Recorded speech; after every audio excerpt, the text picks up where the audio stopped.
Cuando tú reconoces tu fuente, ¿no? O tu guía, entonces ya sabes más o menos qué es lo que quieres, cómo lo quieres narrar. Entonces tú dices, ok, narro esto como Bukowski, pero esta parte tiene más de Dante, y esta parte tiene más de Verne, pero esta parte lo puedo agregar más de Borges. Y ahí poco a poco el estilo va logrando.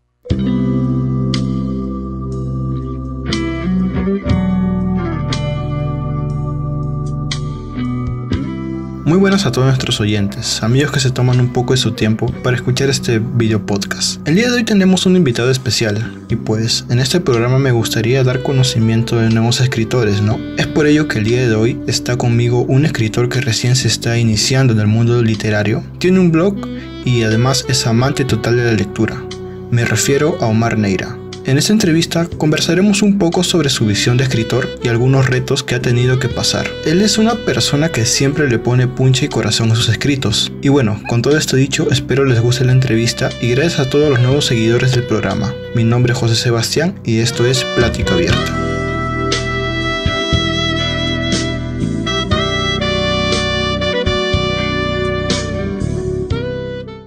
Bienvenido a todos nuestros oyentes. El día de hoy tengo la oportunidad de conversar con Omar Neira, quien es un escritor independiente, se podría decir, ¿no? Es una persona a la que le gusta escribir.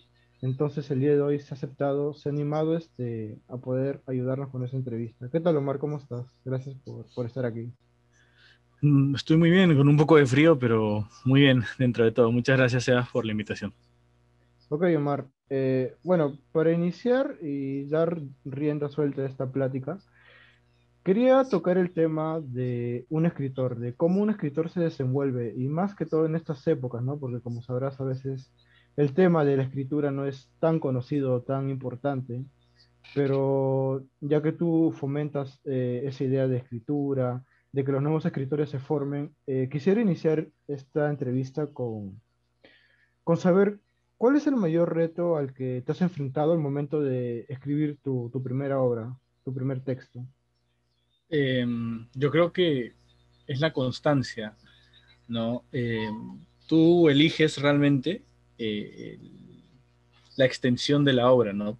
Puedes escribir un cuento, puedes escribir una novela corta de 100 páginas o meterte una novela larguísima de 200 páginas a lo Stephen Hawking, pero lo que realmente importa al final es las ganas que tú le pones cada día, la constancia que le das en la escribir tanto tiempo. Yo recuerdo que en una clase tuve la oportunidad de entrevistar o tener un diálogo con un escritor que decía que él prácticamente su meta era ponerse a escribir mínimo 1000 palabras por día, ¿no? Es una meta que a veces funciona, a veces no funciona. Por ejemplo, lo que yo sí tengo como meta es escribir algo, que sean 5 palabras, que sean 3 párrafos, que sea la novela entera si es posible, o el prólogo entero, o no sé, lo que se me venga, una poesía, lo que sea, pero escribir algo diario, ¿no? Y una vez que tú agarras esa constancia, es más sencillo, pero digamos, para la primera obra sí lo mejor es la constancia, ¿no? Una vez que tú, y sobre todo también después la constancia es terminar las cosas, porque a veces uno se frustra por no terminar las cosas, por no terminar la obra, por no encontrar el final, por no encontrar eso, entonces tienes que, si no encuentras el final en ese momento, a seguir escribiendo hasta que el final llegue por sí solo, que te des cuenta cuál es el final. La constancia y terminar las cosas, que es que también te ayuda, te levanta la moral, pues, ¿no? He terminado esto, puedo terminar de otra cosa. Creo que eso es lo más importante. Ahora también viene el tema de la inspiración, ¿no? O sea, de cómo un escritor puede formular tal vez un mundo imaginario, un mundo quimérico. Entonces, en ese sentido, ¿tú recibiste algún tipo de ayuda o inspiración para escribir tus primeros textos? Lo que sucede es que esa inspiración, si bien se le reconoce como un mundo ficticio, fantasía, más bien esos mundos ficticios tienen mucha más realidad que nuestra propia realidad, o digamos está expuesta de una forma más dura, más cruda que nuestra propia realidad. Tomes el caso de Fahrenheit 451 de Ray Bradbury, que él pone una distopia total donde los bomberos queman libros, ¿no? Y es algo que tal vez no se haga de esa forma, pero sí hay ahorita un gran declive de la literatura, ¿no? Es un gran declive de que la gente lee menos o se está interesando cada vez menos en la literatura.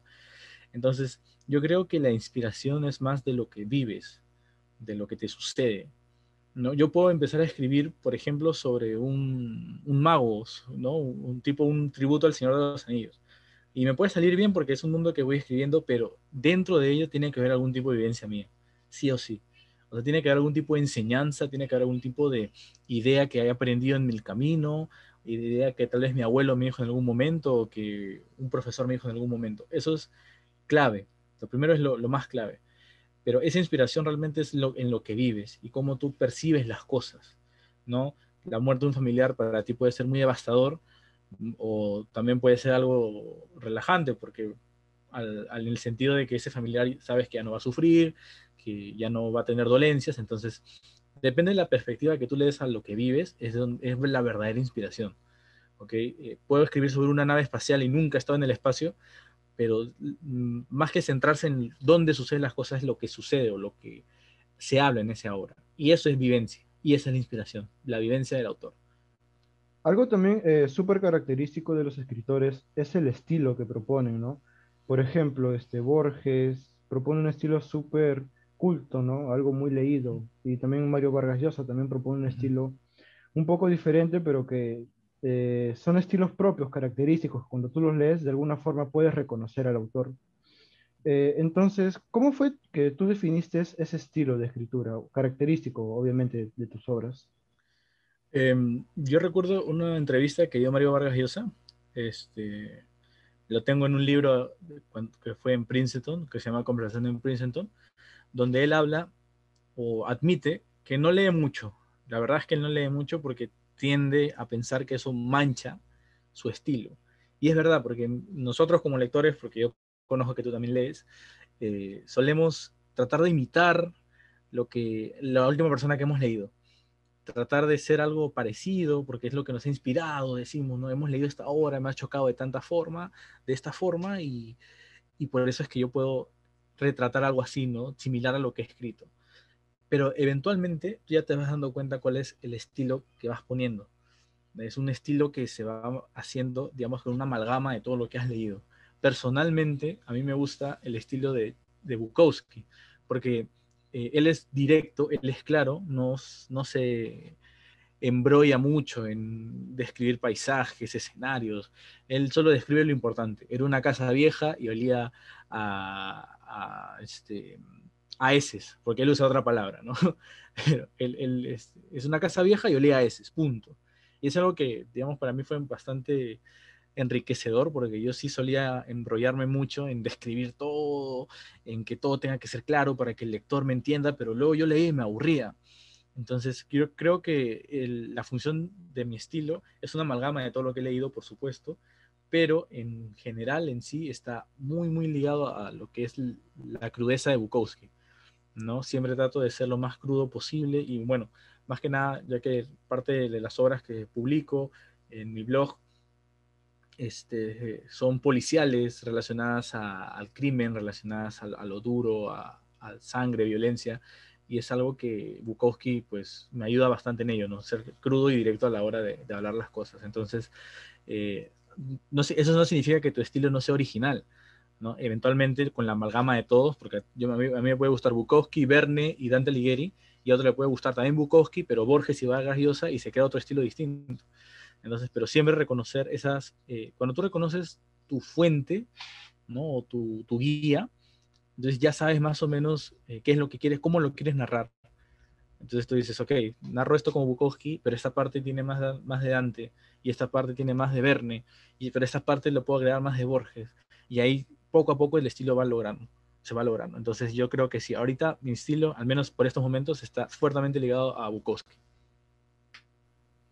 Sí, disculpa, se me cortó un poco la cámara, pero bueno. Uh -huh. Claro, con respecto a lo que tú mencionas, ¿no? Es una amalgama tal vez de ideas, de inspiraciones de otros autores. Uh -huh. Ahora para remontarnos un poco a tus inicios, quería saber cómo descubriste que te gustaba este mundo de la escritura. Es una historia muy parecida a la de Mario Vargas Llosa que él comenta, porque, bueno, mi mamá trabaja en una clínica y ahí iban vendedores de una editorial a vender libros para niños. Y uno de esos libros que yo recuerdo con mucha alegría, con mucho amor, era un libro de los cuentos, un libro así gigantesco enorme de cuentos clásicos, Blancanieves, Los Tres Cerditos, La Caperucita Roja, y mi favorito que siempre fue Peter Pan. Entonces yo los leía y los releía, y obviamente el libro está destrozado, porque era un niñito, tenía 3 años. El año pasado pude comprarme una copia del libro y lo tengo ahí, lo volví a leer, lo tengo ya guardado más tranquilo. Pero el punto es que ese libro, esas lecturas, yo las releía, y me ponía a pensar, ¿no? ¿Qué pasaría si Blancanieves nunca se hubiese comido la manzana? ¿No? ¿Cómo se hubiese ingeniado la bruja para envenenarla o para hacerle daño? ¿O qué hubiese pasado si el cazador no tenía tanta piedad? ¿O si Wendy se quedaba en casa mientras Peter se iba? ¿O si el Caperucita Roja encontraba al lobo antes? O sea, tenía esas ideas que tal vez no plasmaba en la escritura, pero sí me las imaginaba, las pensaba. Si yo fuera la bruja y Blancanieves no me atracaba con la manzana, ¿qué otra cosa hubiese podido hacer? Hubiese descubierto a los 7 enanos, hubiese mandado al cazador de nuevo, hubiese hecho en una flor, tal vez me hubiese hecho pasar por un mercader. Entonces, es en esa alteración a las lecturas de siempre y a más lecturas que tuve después que mi mamá me dio, en el que comenzó a nacer en mí esa identidad, esas ganas de crear mi propia historia, ¿no? Y es más, digamos, la primera historia que creé, y digo entre comillas creé porque la escribí incluso a mano, creyéndome escritor ya, cuando tenía 7 años, era muy parecida a Juego de Tronos, porque era un hermano que mataba a su hermano para quedarse con su reina, ¿no? Y tenía 7 años, ¿ah? Entonces digamos que ese fue mi primer acercamiento y dije, ok, estas alteraciones que estoy haciendo, que hoy día se conoce como fanfictions, pueden, pueden ayudarme en algo. Y así empecé a crear mis propias historias, empecé a ver, obviamente lo más básico es el mundo del amor, lo amoroso, pero eventualmente me fui separando de ello y encontrar lo que me fascina ahora, que es estilos policiales, no detectivescos, sino crudos, ¿no? Más al estilo, lo comparo siempre con Breaking Bad. Es un policial, pero no es que sea detective por encontrar nada, sino es criminal, ¿no? El mundo criminal. Entonces, es algo que ahorita me fascina, es algo que a mí me gusta en este momento y es a lo que estoy enfocado en mi obra, obviamente con chispazos, ¿no? Pero el inicio fue eso, alterar las obras de siempre, queriendo contar una historia propia. También viene este problema de cuando un escritor quiere publicar, ¿no? O sea, ya cuando tienes todo el trabajo hecho, todos los textos hechos, entonces a veces uno se apresura o intenta publicar de manera rápida. Y yo creo que es algo que le pasa a varios escritores, ¿no? Entonces, bueno, en tu opinión, ¿tú consideras que si intentas publicar de manera apresurada, no serás tan reconocido? Más que apresurado, es apuntar muy a lo grande. ¿En qué sentido? Que yo ahorita tengo un libro, una novela que quiero publicar y todavía no soy tan conocido, pero yo sé que si le voy a Planeta, me va a costar 1000 veces más que con esa editorial Planeta a que me lo acepten, o Santillana, o Alfaguara, o esas grandes editoriales. Y más que apresurarse, yo creo que el hecho de ir a esa hora es medio masoquismo, porque eres escritor nuevo y estoy seguro, segurísimo, porque me ha pasado y tengo algunos colegas que también les ha sucedido, que saben que en su obra hay un montón de errores, que hay un montón de discordancias, errores tal vez de gramática, de sintaxis, y aún así lo presentan. Y es casi masoquista presentarlo para que te digan un no. Entonces, igual siempre van con el temor y todo, pero más que apresurado, yo lo veo como una oportunidad de mejora, ¿no? Yo sé que ahorita es muy complicado acá en el país que te publiquen, o sea, tienes que ser youtuber o tienes que hacerte notar de alguna forma para que alguien acepte una novela o un escrito tuyo. O sea, tienes que ganártela de otra forma, no como escritor, ¿no? No como antes que escribías en revistas un poema y a la gente te decía, ¿no? Ah, mira, Mariátegui, ah, mira, tal escritor, y así salían. No, no es tanto meritocracia literaria, sino es meritocracia popular. Ah, la gente te reconoce, entonces va a comprar tu libro sí o sí, ¿no? Y entonces, más que publicar apresurado, repito, es eh, el miedo a fallar, el miedo y las ganas de fallar, porque tú sabes que el planeta no te va a aceptar el libro y aún así lo presenta. es masoquismo, es masoquismo lo que ahí sucede. Entonces, como consejo a los que me oyen y quieran publicar, es complicado, pero no imposible. Entonces, tal vez Planeta no te acepte, pero te acepte la editorial Cuscano, por ejemplo, ¿no? Que tal no se dedica mucho a literatura, pero puede empezar contigo, ¿no? Empresas online también que cobran comisiones un poquito más altas, según he averiguado, pero si lo logras. Si no, también tienes esta herramienta importantísima que, bueno, tal vez para literarios, así, novelas más literarias, obras, este, no sirva de mucho, pero por ejemplo Wattpad también es una puerta muy grande para escritores que no tienen esa posibilidad, aunque ahorita Wattpad está plagado tal vez de novelas para adolescentes, no sé, de hombres lobo, bruja, magia, ¿no?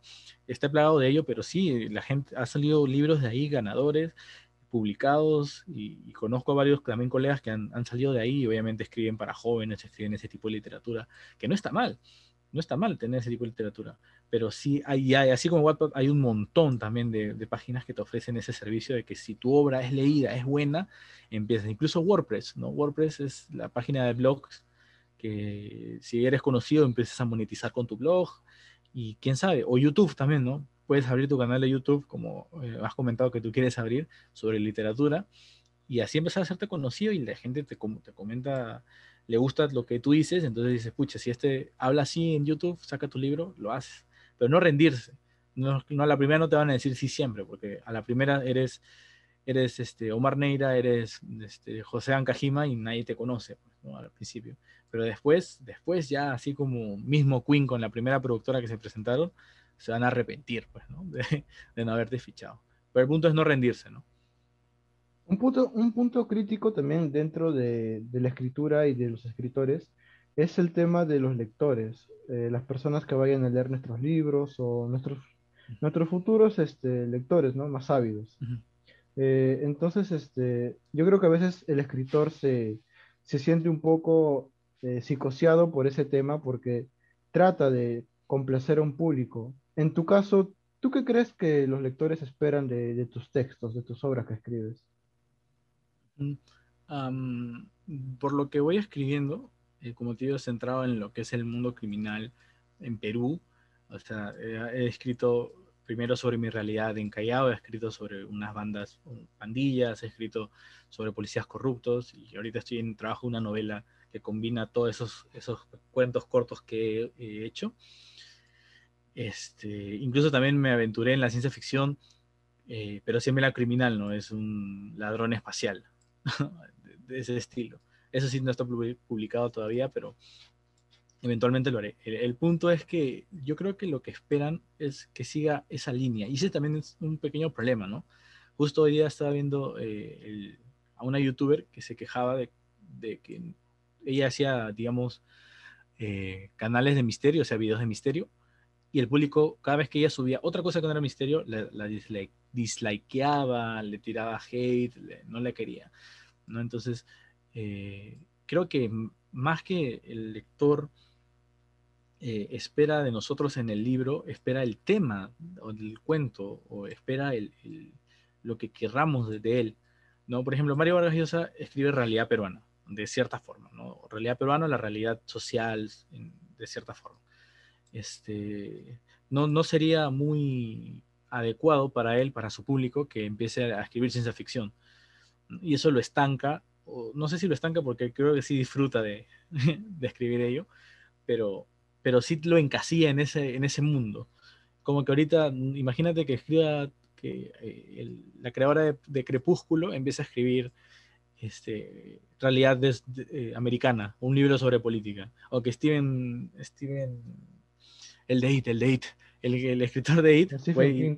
Stephen King, iba a decir Hawking. Stephen King empieza a escribir también sobre romance, ¿no? Y así, entonces nos encasillan y los lectores esperan que sigamos fieles a ese estilo, que sigamos fieles al tema que tocamos cuando el escritor es versátil, ¿no? Yo ahorita estoy en esta etapa criminal y tal vez mañana me despierte con ganas de escribir al amor, a la poesía, volverme García Lorca y empezar a dedicar poemas de esa manera, volverme Neruda y así, y al día siguiente volver a la realidad de mi país y ser el García Márquez de Perú o el Mario Vargas Llosa dos, o escribir poesía medio intricada como Vallejo. O sea, es versátil y uno no tiene que sentirse cohibido que no, yo ya escribo terror, entonces no puedo escribir ciencia ficción, o yo ya escribo romance, no puedo escribir realidad peruana, no puedo escribir realidad. No, no, no. Y ese es el problema, los lectores esperan que seamos eh, fieles a ello. Al menos por ahora, los cuentos que estoy publicando y que son más ensayos míos, los lectores lo han recibido bien. Y ahí va también lo que hablamos al principio del estilo, ¿no? Entonces, hay gente que le gusta tu estilo propio, o sea, la gente te lee porque eres José Sebastián Ancajima, y hay gente que te está leyendo porque estás escribiendo terror, ¿no? Y los dos son fans válidos, ¿ah? No, no es que, no, mis fans más fieles son los que me siguen por el estilo. No, no, no, no. Los dos son igual de válidos, porque hay público para todo. Hay público para todo. Lo que sí, como escritor, no hay que guiarse tampoco de todo, porque nunca vas a agradar a todo el mundo. Nunca, nunca. Siempre va a haber algo malo que alguien te va a criticar. En toma Jaime Bailey. Jaime Bailey no tiene miedo de herir sensibilidades. Él dice lo que dice y lo dice porque lo dice. Entonces, no tengas miedo de ello. Y lo que lectores esperan de mí es que mantenga mi estilo, al menos por ahora, porque seguro dentro de un tiempo ya me van a exigir otras cosas y eso no lo sé. Pero por ahora yo creo que lo que esperan de mí es que mantenga mi estilo bukowskiano peruano. Ahora que estamos hablando también sobre los lectores, viene el tema de la crítica, ¿no? O sea, el hecho de que te den una opinión negativa, o bueno, en algunos casos positiva también, Uh -huh. sobre tus textos. Y yo creo que eso es algo más que afecta también a escritores primerizos. Cuando inician sus primeras obras y se lo muestran a sus más allegados, las Uh -huh. críticas yo creo que es una forma de poder aterrizar nuestros textos de alguna forma, ¿no? En tu caso, cuando tú escribiste tus primeros textos y se lo mostraste a las personas más allegadas, por ejemplo, a tus amigos o familia, ¿recibiste algún tipo de crítica negativa o crítica positiva al respecto? Para ser sincero, las críticas negativas no las recibía de allegados, sino de un profesor de literatura, Luis La Rosa. Yo tenía la confianza de él, este, con él, ¿no? Para presentarle mis escritos y él los leía y me los corregía, ¿no? Pero ahí viene la diferencia entre lo que es la crítica destructiva y lo que es la crítica constructiva. Porque la crítica destructiva es decir, tu libro es esto, es una porquería, es una basura, esto que usas acá es horrible y otro que usas acá es horrible, es asqueroso. Eso es algo que es válido y eso es lo que no nos debe afectar mucho.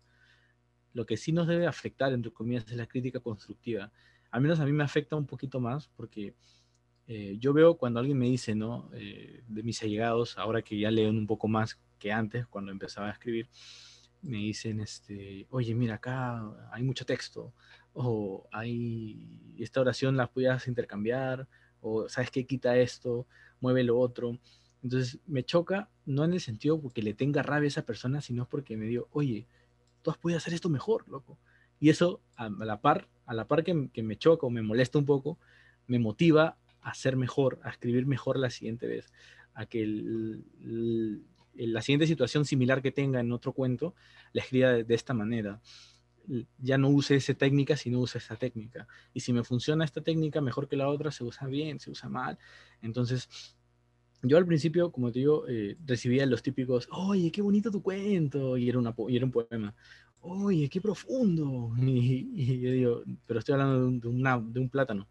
Oye, pero eso. Entonces, este profesor era constructivo, porque él me decía, acá lo que has escrito está excelente, pero ¿sabes qué? Está muy largo. Córtalo y avanza. Córtalo. Y esto que está acá lo puedes decir al final. Y esa era más como una instrucción, ¿no? Más que una crítica constructiva.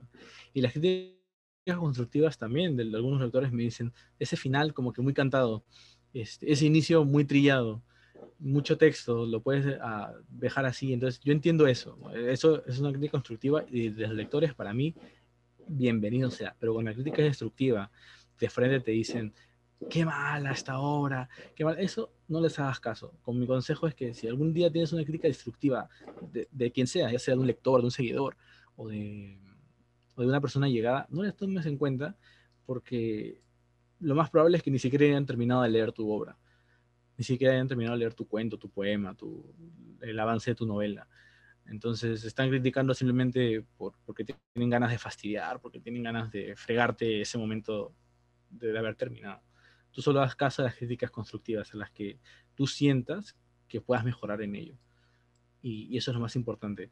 ¿No? Las críticas, tomarlas, las constructivas, tomarlas como eso, ¿no? Oportunidades de mejora. Y las destructivas, olvidarlas, déjalas afuera, porque no te van a aportar, no te van a restar ni sumar nada. Bueno, Omar, ya para concluir con esta entrevista, me gustaría también retomar el tema de un poco de tus inicios, ¿no? Uh -huh. Y, y entender un poco más sobre ti, tú como escritor, tal vez un poco la forma en cómo te inspiraste, cómo fue ese recorrido, ese primer recorrido que tuviste.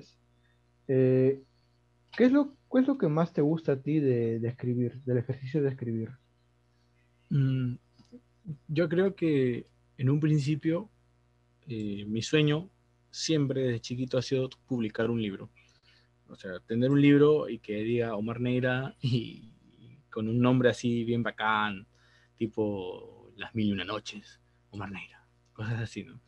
Sí, ese ha sido mi sueño y al principio escribía con esa intención, ¿no? Publicar un libro. Que el libro tiene que salir y terminar un libro, la novela, y tal vez ganar dinero, tal vez no, pero con tal de tener el libro físico, perfecto para mí. Pero eventualmente se convirtió en algo terapéutico y algo necesario en lo que tenía que hacer. Eh, yo nunca tuve problemas en el sentido de comentar las cosas que me pasaban con mis padres, yo tengo mucha confianza con mis padres, y sin problemas lo he podido hacer, pero había algo en la escritura, algo personal, algo íntimo, que me encantaba hacerlo. Explicar, yo tenía un diario, fui de los pocos subnormales, por así decirlo, de mi salón, que tenía un diario, ¿no? Extranormales, ¿no? Paranormales, que tenía un diario y escribía todo lo que sucedía todos los días y de forma abstracta, ¿no? A veces ponía nada, a veces ponía todo, o sea, escribía la palabra nada y al siguiente día escribía la palabra todo, porque pasó de todo o porque no pasó nada.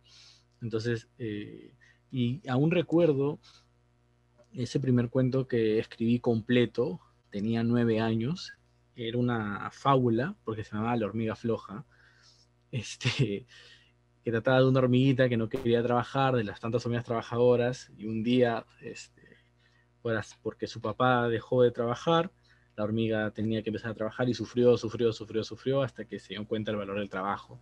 Era un cuento que escribí en la mitad, o sea, arranqué la mitad de mi cuaderno y a mano de nuevo. Escribí con letra horrible, asquerosa y todo ello.